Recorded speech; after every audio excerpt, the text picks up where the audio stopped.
ఈ విధంగా ఒక యూట్యూబర్ని కేసులు మీద కేసులు పెట్టి ఉపాధి చేస్తే రేపు పొద్దున్న ఆయన పారిపోయడానికి ప్రయత్నించి రేపు పొద్దున్న ఎన్కౌంటర్ చేస్తామని చెప్తే మరి దేశం అంతా ఇలాగే నడుస్తుందని అనుకుంటే ఏమి పద్ధతి ఇది దారుణం అన్నా కూడా మాటలు సరిపడలేదు.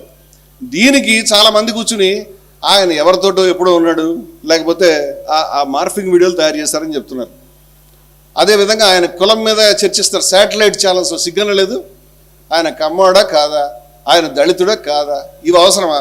ఆయన కమ్మవాడైతే ఏంటి, దళితుడైతే ఏంటి, కాపు అయితే ఏంటి, ఎవరైతే ఏంటి ఏమైంది? దానికి కేసుకి ఏమిటి సంబంధం? ఇప్పుడు ఆయన మీరంతా తెలుసుకోండి, ఆయన కమ్మవాడు కాదని ఒక ఛానల్లో చెప్తున్నారు, ఆయన కమ్మవాడే అని ఇంకో ఛానల్లో చెప్తున్నారు. మీకే పిచ్చి పట్టిందరా?